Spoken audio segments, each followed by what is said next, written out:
He's got their eye on that 20,000 level, but this was his focus on the campaign trail. He seems to be coming through on his promises. Now Sprint, jobs coming to America.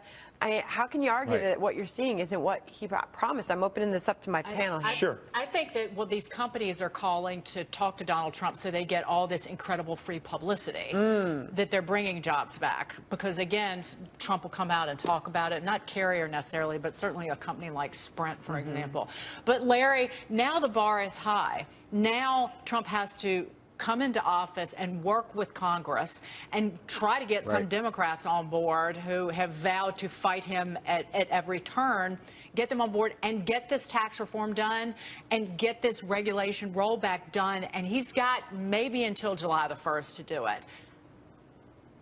Well, I couldn't agree with you more. And I just spoke for an hour yesterday with Tom Sowell, the economist who's now retiring from his column after 25 years. And he is worried about the protectionist legislation that may come down the road. Donald Trump, of course, has been talking about tariffs, which makes him the most anti-free trade Republican since Herbert Hoover. It's a real concern. Let's just hope that's campaign rhetoric and he doesn't intend to follow through. But getting the government off the backs of people, lowering the corporate tax rate, rolling back some of these onerous regulations, all of which have, in some cases, caused CEOs to put plants overseas is good stuff. But this protectionism stuff could very well undermine that.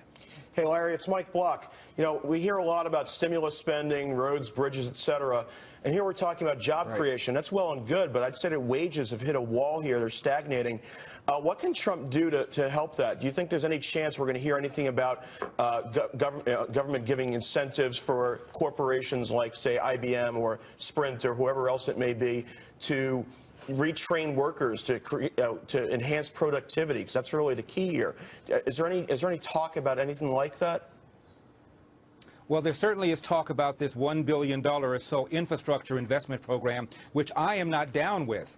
There's a thin line between infrastructure investment and pork. When Obama did stimulus, we called it pork. It's not the federal government's job to fix bridges and sewers for local governments. It's their job. And so I hope Donald Trump doesn't do that. But just by not doing stupid stuff, not by raising taxes on rich people, not by jacking up the minimum wage to $15 an hour, which is what the Obama administration wanted to do and what Hillary would have done had she become president, is good news. Rolling back some of the onerous Obamacare regulations. If Donald Trump just does some of that and we get to 4% growth, everybody will be smiling. 4% growth would be a big change, certainly, Larry. All right. Meanwhile, tensions rising over the presidential transition. Trump taking to Twitter yesterday, calling out President Obama, writing this: "Doing my best to disregard the many inflammatory President O statements and roadblocks. Thought it was going to be a smooth transition. Not." With his trademark exclamation point. But after a phone call with President Obama yesterday, Trump said this: "Our staffs are getting along very well, and I'm getting along very well with him, other than a couple of statements that I responded to. And we talked about it and smiled about it." The White House also releasing a statement on the transition yesterday, writing, "Today's call, like the others since the election, was positive and focused on continuing a smooth and effective transition."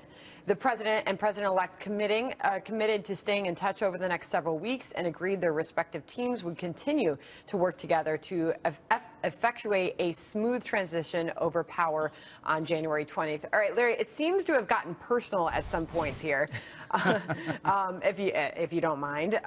But then we're kind of getting these mixed signals from both teams. How is it going? Well, it was a very contentious, a very nasty election where Donald Trump was called a racist and a bigot and a homophobe. And I don't think we ought to be too surprised that the post-election transition period has been pretty nasty. In my opinion, I don't know what President Obama is so worried about. He argues that had he had a third time to run again, he would have won, that everything is going well. It's just a question of communicating how well things are going to the American people. He's got the media behind him. He's got academia behind him. He's got historians behind him. I wouldn't worry so much about my legacy. It says something about how insecure he's been about the past 8 years and how tepid this recovery has been. And I don't think he wants his legacy tarnished. And he knows that Donald Trump is doing that very same thing, tarnishing his legacy. Not tarnishing it, Larry. He's getting ready to tear it apart. From And that's good news. Obamacare, rolling back all of the regulations. President Obama raised taxes on many Americans. Trump is going to pull them back, and he's going to rip up all the regulations, whether you're talking about the EPA and environmental regulations, that on labor and job creators in this country. It's all going to be dismantled if he delivers on promise. I don't understand why Trump has to tweet all these things, though. There wouldn't be mixed messaging if he didn't just tweet this kind of stuff. I don't understand why.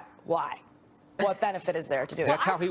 Go ahead, Larry. That's how he won. That's how he won the election. He went around the major media.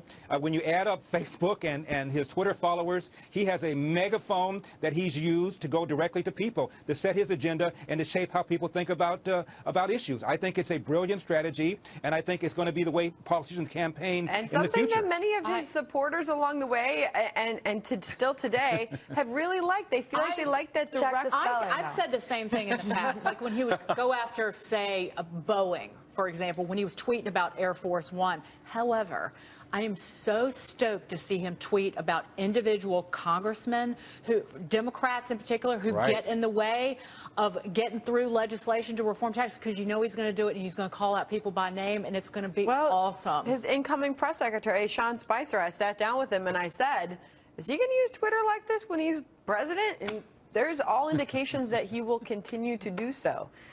Larry Elder, you don't seem to have a problem with it.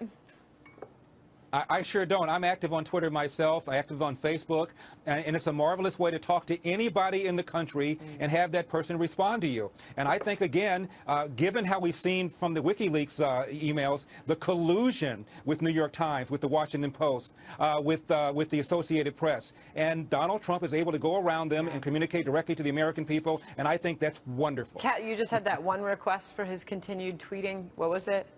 Spell check? Yes, check your spelling. Be a little careful, because it does go out to all Wait, those people. a millennial actually just said that? Oh, I can spell. All right, we'll leave it there. Not to brag, but I can spell. Larry Elder, thank you.